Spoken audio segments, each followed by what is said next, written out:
আসসালামাইকুম। বিসমিল্লাহির রহমানির রহিম। বন্ধুরা, আজ আমি কোনো রান্নার রেসিপি নিয়ে আসিনি। আজ আমি দুধ থেকে সহজ পদ্ধতিতে ঘি করা দেখাবো আপনাদের। ভিডিও শুরু করা যাক। এই দুধ আছে, দুধটা জাল দিয়ে একটু ঠান্ডা করে আমি ফ্রিজে ভরে দেব। এই দুধ জাল দিতে বসাচ্ছি, জাল দিতে বসিয়ে দিয়েছি ওভেনে।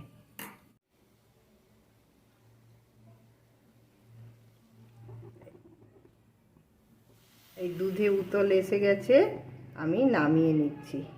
দুধ ঠান্ডা হয়ে গেছে, এবার আমি ফ্রিজে রেখে দেব। 4-5 ঘন্টা রেখে দিলে, আরও বেশিও রাখা যায়। যেমন রাত্রি দুধ জাল দিয়ে রেখে দিলে সকালে ওর থেকে সর তোলা যাবে। এই আমি ফ্রিজে ভরে দিচ্ছি। এই দুধটাকে জাল দিয়ে ফ্রিজে রেখে দিয়েছিলাম।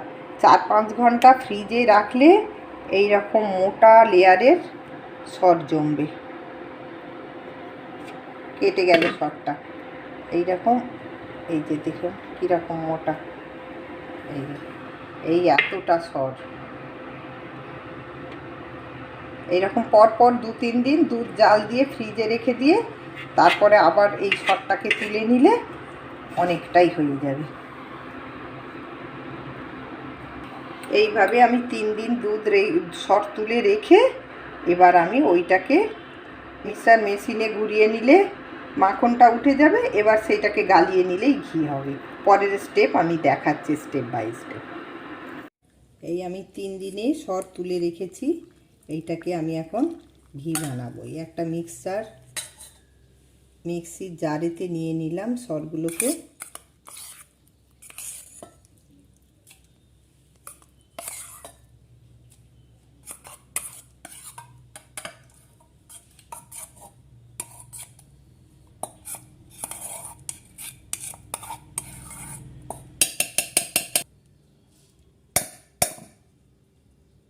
একটু জল দেবো, একটু ফ্রিজে জল দিলে ভালো হয়, তাতে মাখনটা একদম খুব তাড়াতাড়ি উঠে পড়ে।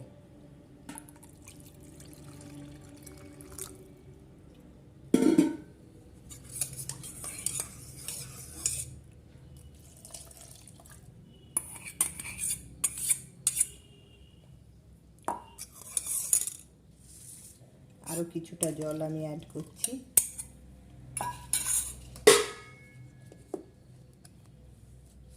এবার আমি এটা একটু মিক্সিতে ঘুরিয়ে নেব।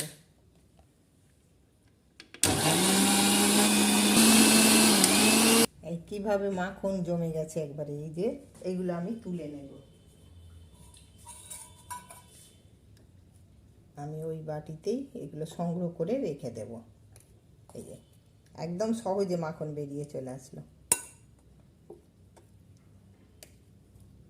কোনো বেশি মেহনত করতে হবে না, কিচ্ছু না।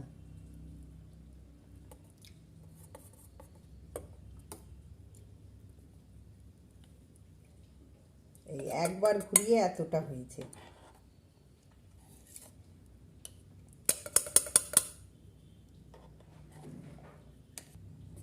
একবারেই আমার এতটা মাখন উঠেছে। আরও আমি 2বার ঘুরিয়ে নেব। এবার আমি দেখছি, এই যে আবার উঠেছে কিছুটা মাখন।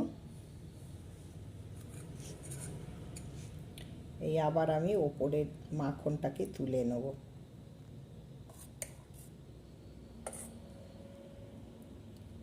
এটা অতটা ঘনত্ব বেশি নয়, একদম আগেরটা একেবারে মাখন শক্ত হয়ে গেছে। এটা একটু লেয়ারটা পাতলা লেয়ার।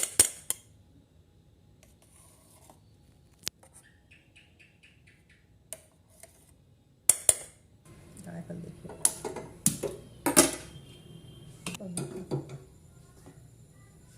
ওভেনে আমি একটা কড়াই বসিয়ে নিয়েছি।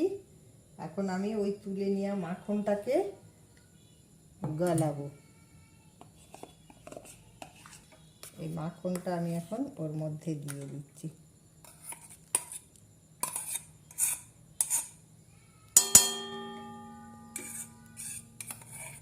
এর সঙ্গে কিছুটা ঘোলও এসেছে, ওতে অসুবিধা হবে না।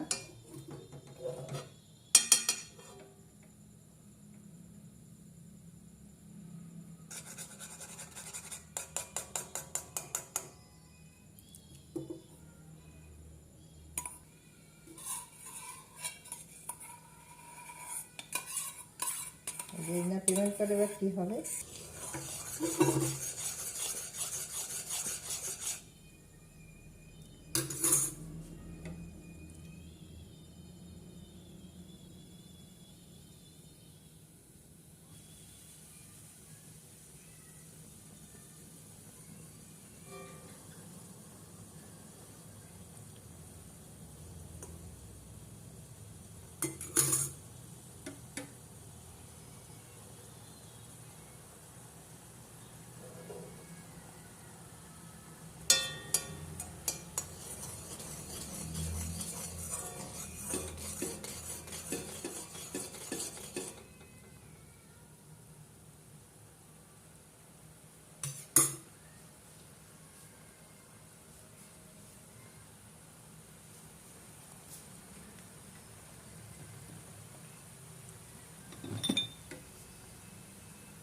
এই সময়ে একটা এলাচ আমি ফাটিয়ে নিয়েছি, নিয়ে দিয়ে দিচ্ছি।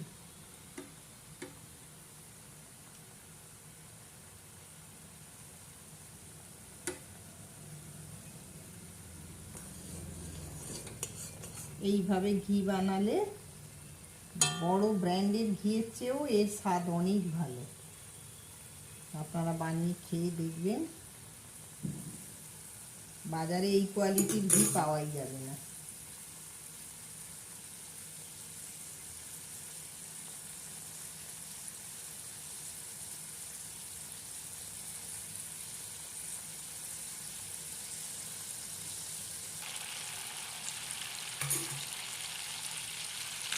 এই যে ঘি আমার তৈরি হয়ে গেছে, এই ছালাটা লাল হয়ে নিচে বসে গেছে, আর এই ওপরের পোর্শনটা পুরো ঘি আছে একবারে। তা ঠান্ডা করে আমি আস্তে আস্তে ওপর থেকে ঢেলে নেব, ঠান্ডা করে আপনাদের দেখাবো। আমি গ্যাসটা অফ করে দিচ্ছি। সুন্দর ঘিয়ের সেন্ট বেরিয়েছে।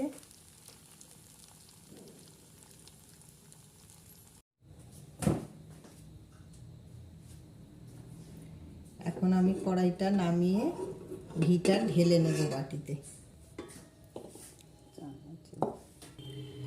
একটা ছাঁকনির সাহায্যে আমি ঘিটা ছেঁকে নিচ্ছি।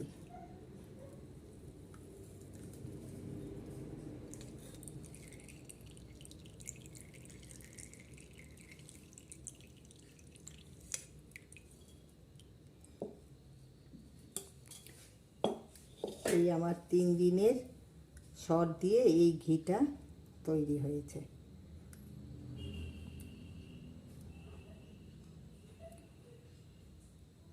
রেসিপি ভালো লাগলে একটি লাইক অবশ্যই দেবেন। আমার চ্যানেলটি সাবস্ক্রাইব করে পাশে থাকার অনুরোধ জানাচ্ছি। আজ বিদায় নিচ্ছি, আবার অন্য রেসিপির সঙ্গে দেখা হবে ইনশাআল্লাহ। আসসালামু আলাইকুম।